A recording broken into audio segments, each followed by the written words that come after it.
Hey guys, it's Chandler, and welcome to the Healing Heroes. I promise you. I'm Chandler Stroud, an executive, wife, and busy mom of two, who after years of living with anxiety, health struggles, and an unshakable feeling like I should be happier, made a profound discovery that changed everything. Join me on a journey where unexpected paths lead to healing and more happiness. On this show, we'll explore unconventional ways to unlock more joy in your own life with the help of my very own healers and trusted advisors, the Healing Heroes. Hey everyone, welcome back to another episode of the Healing Heroes podcast. I am so excited to be back with our human design expert and hero, Zach. Today, Zach and I are talking about decision making and how human design might be the tool you've been looking for to better understand how you make decisions and ways to evaluate options in a way that's most authentic to you when faced with tough decisions looking to the future. We talk a lot on this show about the various ways that you can connect and make decisions that align with your truest self. We've covered tarot cards, astrology, and psychic mediumship, just to name a few, and how they can help you tap into a deeper part of your intuition. We talk a lot about the importance of getting present so that you can get out of your mind and really hear yourself again, whether through acupuncture, yoga, sound healing, MFR, and more. The key in all of this is to introduce you all to the various ways that you can reconnect with yourself in ways that feel authentic to you. The point is not to do them all, though I have and love them all for the unique benefits that each one brings to the table. But our primary goal in sharing these thoughts and talking about this on the show is to help you find practices that feel right and authentic for you as an individual versus a one-size-fits-all approach. And so today, we're covering how human design can do just that. Serve as yet another tool you might find resonates most in helping you tap into that inner knowing that often gets silenced in the busyness of our day-to-day lives. Very excited to dive into this and so much more with Zach today. But before we do, here's a quick refresher on his background for new listeners. Zach has been coaching and educating professionally for the last decade, the core and foundation of his work being human design, a modern science containing ancient systems for exploring the nature of being. He holds advanced academic degrees in pedagogy, literature, and French, as well as certifications from Gallup Inc. in CliftonStrengths coaching and SSC in human design coaching. In 2021, he obtained his master coach certification from Elementum Coaching Institute. Zach, I'm so excited to have you back today, especially to talk about such an important topic. Thank you for being with us. It's always an honor to be here with you, Chandler, and I'm happy to be here. Great. Well, let's dive in. For those that missed our first episode together, Zach, can you share a quick explanation of what human design is at the highest level? Absolutely. So we can think of human design as a awareness system, not just self-awareness, but awareness in general of the energies that animate our lives naturally and the energies that animate the lives of everyone around us, even our pets, in a way that breaks it down into a system. And we call it human design because it is the blueprint that we were born with. Our design doesn't change over time. And I look at it as a biopsychosocial spiritual tool that we can use to get at some of the deeper layers of biologically, what makes us tick, our physical energy, where does that come from? Psychologically, what makes us tick in terms of the thoughts we think, the natural talents that we bring to communication, to work, to vision. How do we hold the past, the present, and the future? Social, in that human design gives us clues into how we best interact with other people, not just our relationships, but with systems, the education system, government, those types of big kind of Goliaths. and then spiritual. I think a lot of people who are on a spiritual path either are familiar with human design or find it along the way, because it does deal with that metaphysical quality of soul. And so it lays it out in a way where we can actually do something with it. I'm tired of these systems that are just a nice to know, in that we learn these things about ourselves, but what do we do with them? The thing that I appreciate most about human design is that the things that we learn in the morning, we can apply in the afternoon. The things we learn on a Monday, we can apply to our lives later that day or a Tuesday. It really is a practical way of describing these metaphysical, spiritual energies. Things that I used to think were very woo-hoo are now a daily part of my life. Yeah, we love woo-woo here, Zach. You know, you never have to be afraid to go to woo-woo places on the Healing Heroes podcast. But that's the beauty of what we're talking about, is that it's historically been thought of as so out there and so intangible and a little bit mystical. But there is real basis in a lot of the things, a lot of the practices that we talk about. And they really support a holistic way of thinking about health and wellness across, of course, the dimensions of mind, body, spirit, as we often do. But I think there's a lot more focus coming out and studies coming out about the importance and linkages across all three areas of life. You can't really just focus on one over the other anymore. I mean, I don't think you've ever been able to, but I love that there's this renewed focus and open-mindedness around a lot of the approaches that we're talking about on the show. Yeah. Yeah. And human design is really masterful at that holistic view of the human, right? We're not just biological. We're not just psychological. Like you were saying, we're also social, we're spiritual, we're metaphysical. And within each of those categories, there's still so much mystery. I mean, we're learning things about the physical human body, the biology of the body every week. And that's a space that is very un-woo-woo. And so human design giving us access to layers, perspectives, systems for really using and leveraging our spiritual strengths. I mean, come on. Doesn't get any better than that. No, it absolutely doesn't. I love that. Well, thank you for quickly explaining human design as just a baseline for any new listeners joining us today. Highly recommend, if you want to learn more about it, go back to some of our previous conversations where we really go deep into the different layers of human design. And we'll continue to do that today as we talk about how to use human design for decision making. So, Zach, in terms of our focus for today, how do you think human design uniquely guides individuals in making aligned decisions? What sort of decision making is human design most helpful for, in your opinion? So the easy answer is all decisions.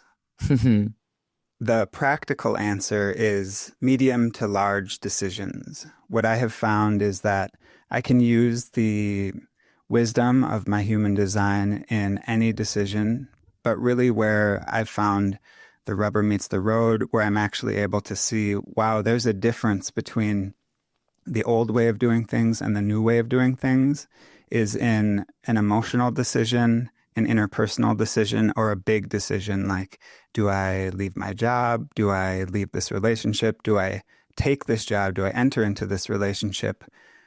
The anxiety that I felt in the past around big decisions like that, and then the fear of regret, the whole aftermath of making a big decision, and then wondering, did I make the right decision?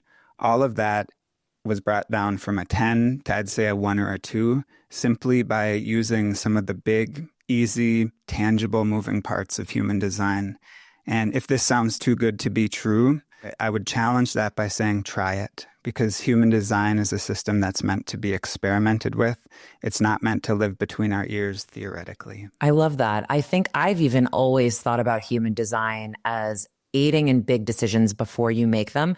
But I love that you touched on the potential discomfort, anxiety, or maybe even second guessing that happens after you've made one of those decisions, and that human design can alleviate a lot of that discomfort, which I think is so cool. I hadn't thought about it that way before. Yeah. And that dynamic of thinking that it is working with one layer of reality or life when really it's touching several, I find that to be very consistent, almost predictable when using a tool like human design or even astrology, right? There's kind of the doorway in, and then there's all the other doors that connect on the other side of that first doorway. And again, for people who like mystery, they like the metaphysical, human design offers an actual structure. I think of it like riverbanks.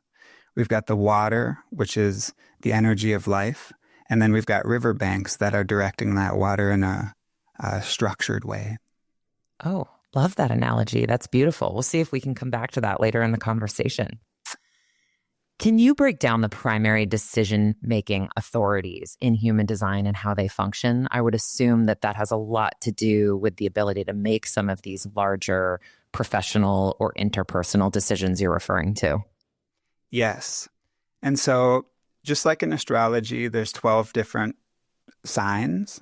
In human design, we have the 5 different aura types. And everyone on the planet has one of 5 aura types, which are generator, manifesting generator, manifestor, reflector, and projector. And within each aura type, there is an authority.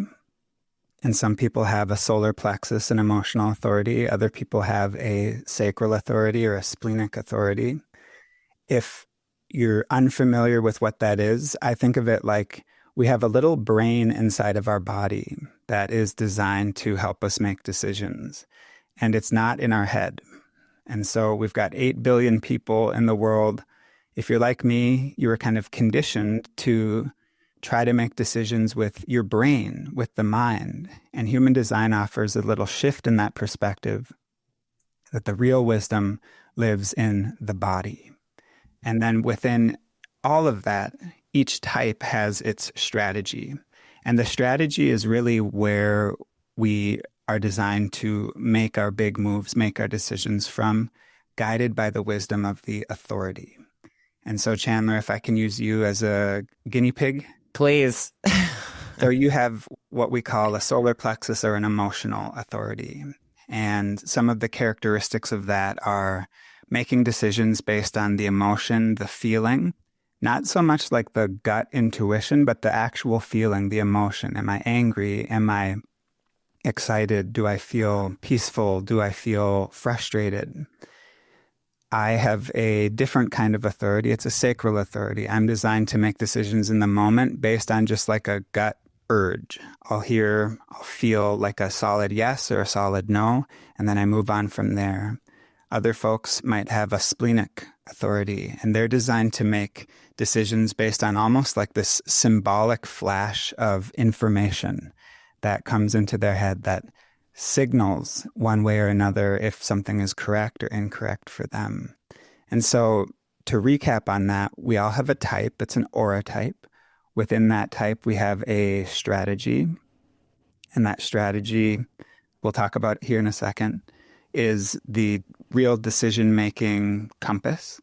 And then the authority is the energetic that guides that decision-making. And so I'll pause here, but I would like to break down what the different strategies are. Yes, please. That was going to be my follow-up question. Amazing. And so thankfully, there's all these different combinations of aura type and authority. And then within that too, we have something called the profile, which is like the finishing touch on everyone's design. But the strategies are linked to the aura type.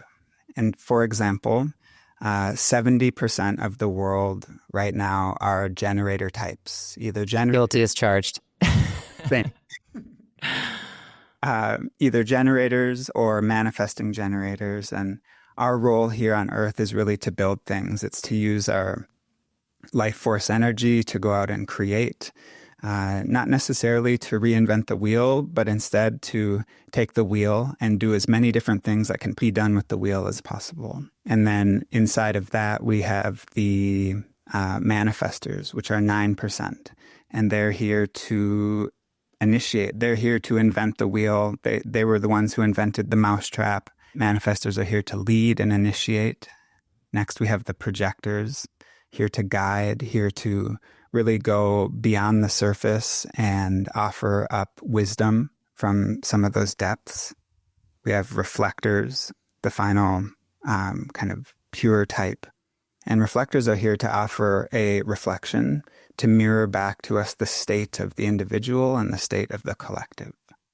And so we have 5 types. Manifesting generators and generators are lumped under one kind of umbrella, and their strategy is to respond. And so I'll start by just breaking that down a little bit. The way that a generator type, and again, it's 70% of us, are designed to make decisions is to listen to the authority. It'll either be an emotional authority like you or a sacral authority like me, and then to run that through their strategy. And the strategy to respond can sound almost comical to beings, generators, who are designed to do, right? Lots of life force energy. If you're listening to this right now and you have friends in your life who are like, how do you have so much energy? It's likely that you are a generator type and that your strategy is to respond. And that doesn't mean that we need to sit around on our hands and wait for something to happen, but it does mean that we're kind of designed like a spider. And the strategy to respond is like a spider in that the spider doesn't go out with a little spear and hunt for things. Instead, it takes impeccable care of its environment by building a web that then things can fly into, right? In a lot of ways, it's a very efficient way of gathering food. And then the spider can go and it can decide how does it want to interact with this thing that's landed in its net. If it's a juicy beetle, there's dinner. But if it's a leaf, that's obviously not dinner. And so giving itself all these different options, right, to interact with the world around itself and then to respond to it. But it's not going out and hunting the beetles. It's not going out and hunting for leaves. It's just creating an environment where things can land basically in its lap so it can respond to it. So that's what 70% of our planet is designed to do. And so where do all of these things come from that are going to land in our webs and in our nets? And we can look to the 9%. That's the manifestors. They're the ones out there innovating, initiating, creating things for the first time. I think of it as pulling things out of the unconscious and bringing it into the light of consciousness. And so these can be ideas, they can be inventions, they can be innovations. And so we have this 9% of the population who are bringing things into light for literally 70% of the population to respond to. And so good rule of thumb for generators is to pay attention to your energy. Are you out there trying to initiate? Are you out there trying to create? Are you forcing things? Generators, 70% of the population are not here to force. We're not here to pry things open, leverage. We're really here to be in our own energy, which is generally warm, inviting, and welcoming, and then to respond to things that give us the feeling of delight, that light us up. The other half of that equation are the manifestors out there. They do not have a warm and welcoming aura. In fact, they're described as having a kind of a dense, repelling aura. And it kind of makes sense because people who are the first wave of thinkers often meet a lot of resistance. Manifestors are not here to ask for permission. They're here to do. And their strategy. And so if the generator's strategy is to respond, the manifestor's strategy is to inform. And just like responding looks like a spider, informing looks like a freight train. We can think of the manifestors of the world as being on a train. They built that train. They built the tracks. They're heading in the direction of their energy, their inspiration, and they're not going to ask permission to move along the tracks that they've built. They do cut their work in half by informing others of what they're up to so that they don't hit someone with their freight train, and so that others can join them if they'd like to. And it's a freight train on tracks because it's heading in a specific direction. It's not like a bus that can change direction at a moment's notice. I see manifestors as having a very determined, fixed decision-making process, which basically amounts to get out of my way or hop on in. Where we're going is going to be really fun. And so those are the first two types. We've got the generators waiting to respond, and we've got the manifestors here to inform. The other two types, 20% of the population, are projectors. My husband is one of those, and it's super interesting now that I know that, living with a projector, because my kids and I are all generators, and we're like, let's go, and he's like, I got a nap, guys, in the middle of the day. And I'm like, what is wrong with you? Like, it's 2 p.m. It was just a 2-hour drive. And he's like, I really need to close my eyes for a little bit. I was like, you closed your eyes at 11 this morning. Like, what? This is the day. Let's go. And now I have a much deeper understanding of what's happening there, because he's not like us in expending his energy all day long and then sleeping it off and starting over. He has to take those little kind of breaks throughout the day to recharge. And knowing that now has actually been really helpful for our marriage, because not that I always resented it, but if there's a million things going on and the kids are going nuts and I'm stuck like dealing with them, now I can say, oh, but he really needs this break, which is not a cop out. He comes back and re-engages, but like sometimes he just needs 20 or 30 minutes to just close his eyes, meditate, whatever it is. So that's been really helpful for us in our relationship, actually, and appreciate you meeting with him to go through his design. Oh my gosh. What you just said, Chandler, is the thing that I love most about the system, is that not only does it give us access to a language that really describes what makes us tick and how we best operate, but then we can take that and we can use it to see the people in our lives who we love most through that same lens. Instead of it being, oh, you're such a wimp, you don't have as much energy, it's like, oh, this is literally how you bring the best of yourself into the world. And projectors and manifestors and reflectors are known as non-energy types, which just means that they don't have a defined sacral life force center.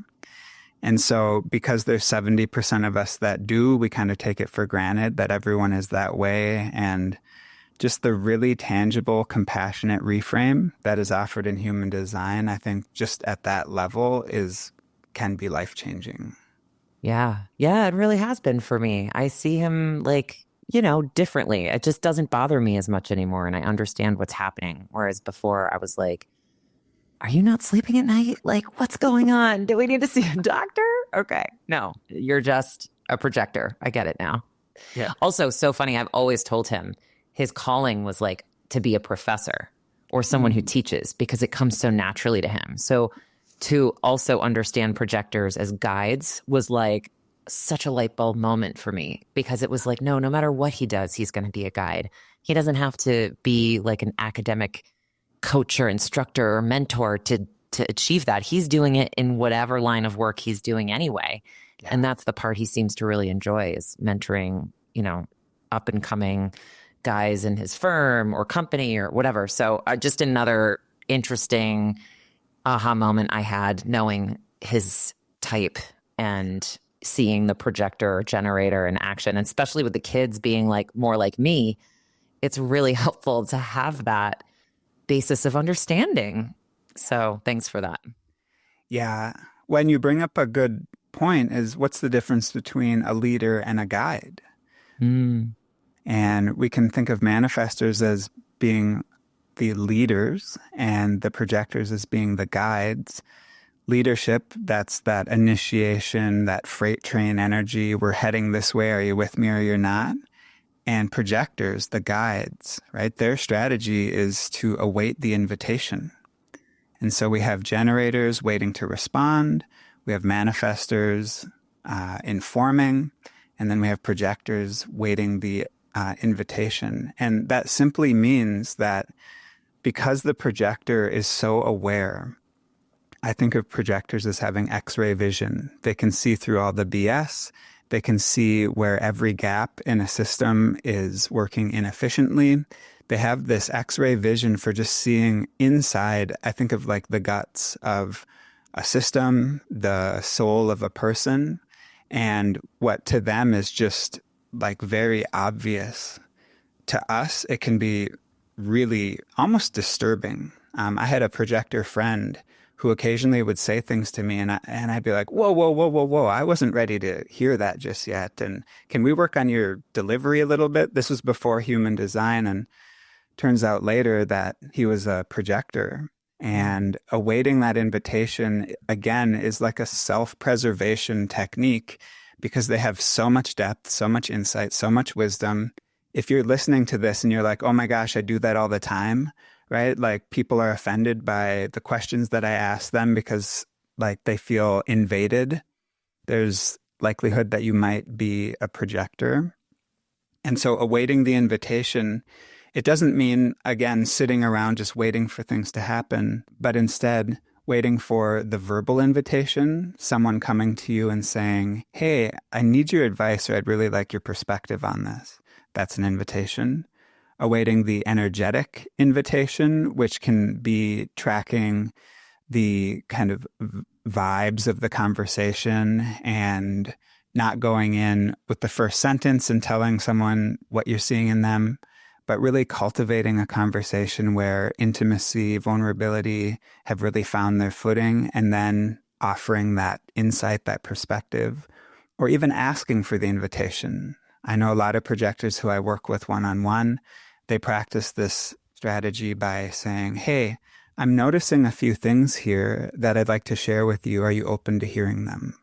Right? That's kind of inviting the invitation. And so we have, again, these 5 types broken down into 4 different strategies. The last strategy is the reflector. And the reflectors are the sacred beings on earth who are here to offer us a mirror, reflection back of the state of our self, our relationship, and really, I think, at the highest level, the state of the collective. And they're 1% of the population, so not a whole lot of folks out there. Do you know any? I do. I'm dying to know a reflector. I've got to find someone in my life just to have regular coffees with and be like, show me what is happening.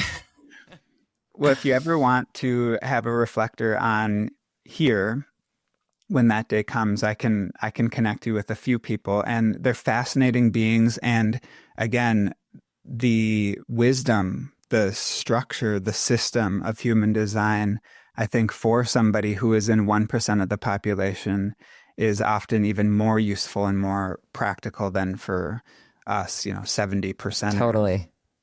And the strategy for the reflector is, this one sounds kind of unimaginable, but it's 1 full lunar cycle. So awaiting for clarity for 28 days. And the reason for that is we can see generator types as being kind of sun beings, right? The sun is out every day. The sun does not have phases, right? It's always a perfect circle, even when clouds are covering it.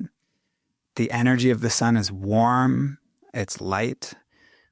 We can see reflectors as being moon beings. It never has the same shape. It's always moving through its phases. And each phase of the moon offers a little bit of a different perspective. And so a reflector who, say, is thinking about moving from New York to LA, at the beginning of the month, it might feel like a no-brainer. And then after a couple nights of sleep, they're like, well, I didn't consider this. And a week later, they're like, oh, I definitely don't want to move across the country. And then a week after that, right, kind of moving symbolically or maybe literally with the phases of the moon, going through each different phase of their own decision-making process until that's completed. And on the other side, they've gotten to taste and sample and amplify through their own system kind of what it would feel like for them as a unique being to make this big decision. And that's where in the beginning of the interview, I said that these strategies, authorities, making decisions based on our human design, it's not always practical because a reflector might not have 28 days in a generator culture to sit with their decision and mull it over. Yeah.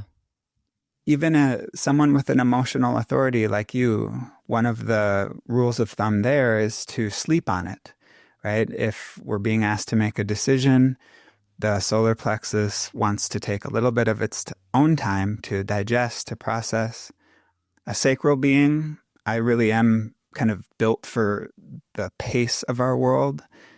If I sleep on something, I get more confused. It becomes less clear. And so I'm designed to make decisions in the moment.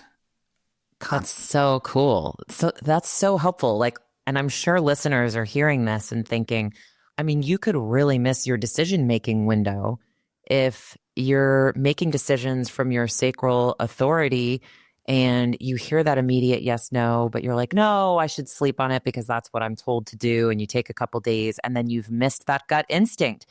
But like the flip of that is like, I shouldn't be doing that. I might want a day or two to like feel into my emotions. So this is where it can be so helpful to know what type you are and when to listen to your gut instinct and when to give yourself more time. I think this is so valuable.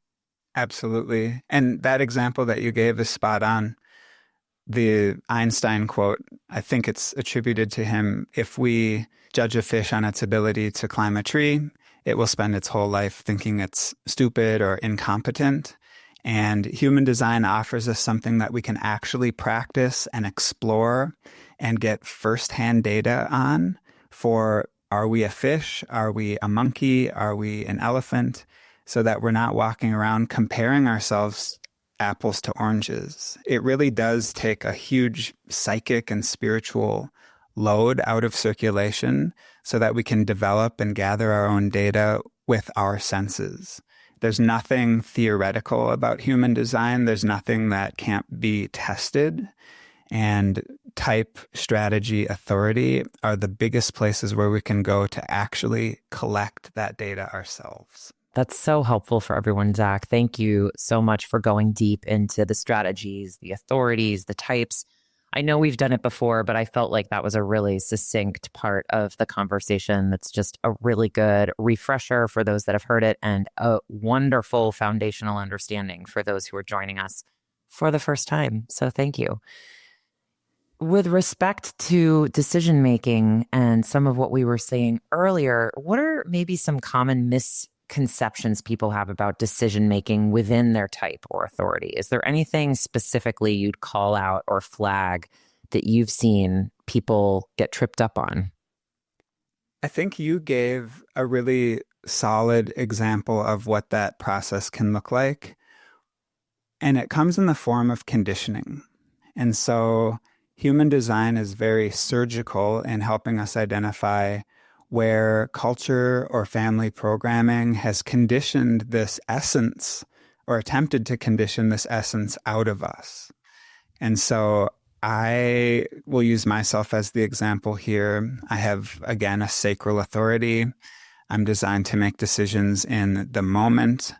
The emotions that I'm looking for are the presence of satisfaction or frustration.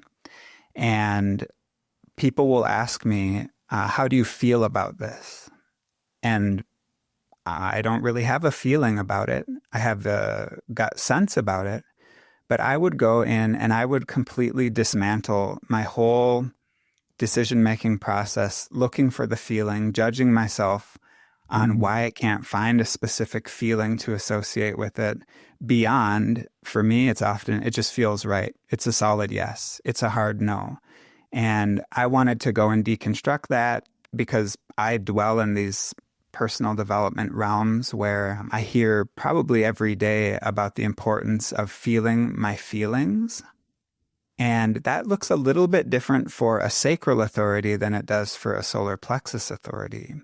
And so one of the conditions or the programming that I have received is that in order to be a fully functioning spiritual being, I need to be in like complete contact with my emotional realm. And I'm legitimately empathic when it comes to the human design system. And I kind of roll my eyes at people when they're like, I'm an empath, because I question, how do you know that? What does it mean? What does it look like?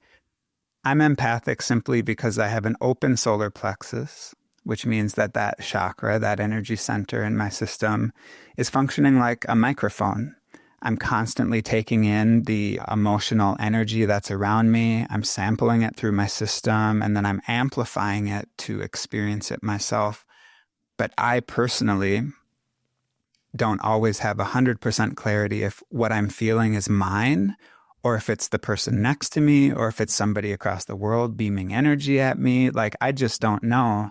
And so for me and my design, it's an unreliable source of wisdom. It's a completely magical experience when I'm able to really put myself in someone else's shoes.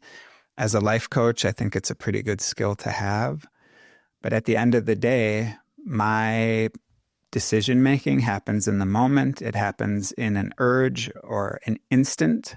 And if I go in and try to run that like I'm an emotional authority, like you, Chandler, I'm just going to trip myself up. And so the easy answer to your question is looking for places where our family system, our culture, our community might be imposing their views, how they would do things, what works for them onto us, and then going into that internal war in ourselves of, I don't know who I am, I don't know where I'm going. Those types of existential questions are often because there's a conflict. We're trying to be a fish and climb a tree. That's so helpful. And what I love about what you just shared is, from the beginning of the conversation up until now, is that everything you're saying is so applicable, whether we're looking at major life decisions professionally, in relationships, or moving, whatever it might be, right? It's applicable to all sorts of decisions, big and small, right? I think even day-to-day decisions, whether financial or how you're feeling about what you want to eat for lunch today, I feel like this can come into play, though I understand better now why it can be such a helpful tool in really evaluating those larger life decisions and making sure that you're staying true to how you really think, or I should say, feel into things. Absolutely. Yeah. And it's a design, right? It's not a demand. Right? We can take a map and go hiking, and the map doesn't care if we go off the path. The map doesn't change just because we take a right instead of a left. And our design is like a GPS. It's constantly rerouting us, trying to get us back to basically our essence, our essential self. Zach, I'm curious, how does tuning into our authority influence the way we align with, or sometimes even find, our life purpose? And I want to be clear, when I say purpose, I'm referring to something you embody versus chase, like a profession or calling, if that's a helpful distinction for you and listeners. I love that fine point that you put on it there, because I think the pursuit of purpose, the chasing, the striving for it, what I've witnessed as a coach over the last 10 years is that works against us more than it works for us. And reason for that is I think a purpose is something that we live into as opposed to something we discover and then live into. I see purpose in general as being a direction, a compass point, something we move towards, as opposed to something we cultivate and create in a lab somewhere and then go out and show the world like I'm living my purpose. And that philosophy, which is the one that has worked best for me and the people who I've gotten to support as a coach, it dovetails really nicely with human design, because human design is not a theory. It's an experiment. It's a set of practices or principles that we adopt into our lives that then we go out and explore and gather data one little chunk at a time, one decision at a time. And so when it comes to our purpose, I don't think that we can look at a human design chart and say, oh, this person would make a great salesman. This person would make a wonderful bus driver. But instead, we can say, okay, whatever this person wants to do, their energetic design, their physical, psychological, spiritual, mental energy is going to interact best if you unleash that in the world in these specific ways.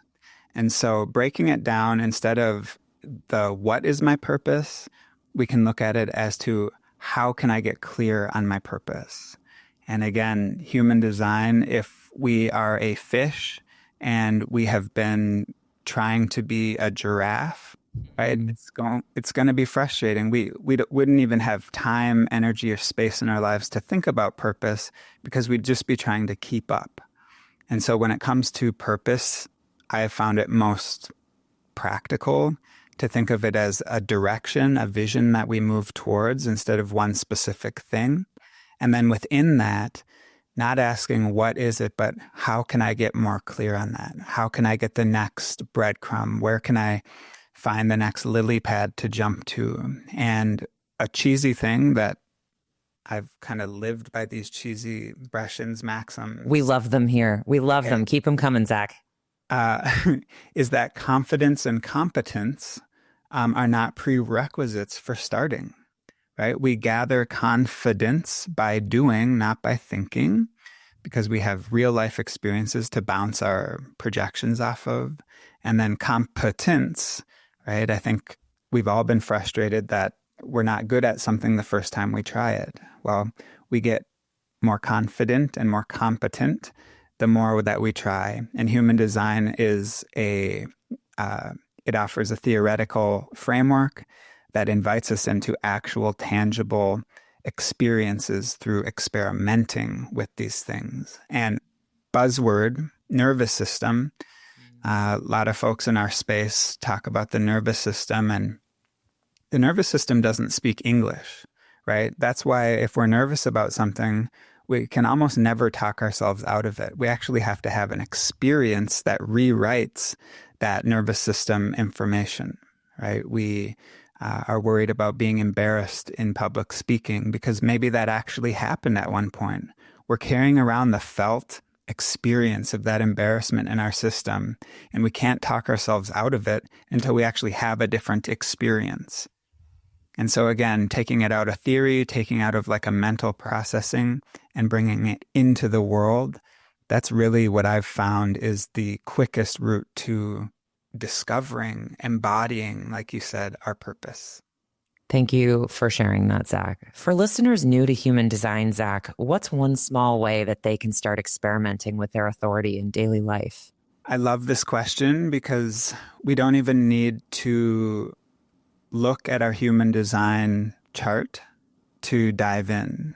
We can take what I call a personal inventory.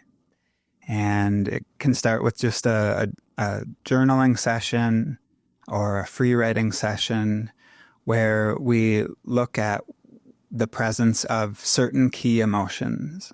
And so we might look at the emotion of frustration, the emotion of bitterness, the emotion of disappointment, or the emotion of anger, and do a little free writing on, do those emotions drive our decisions?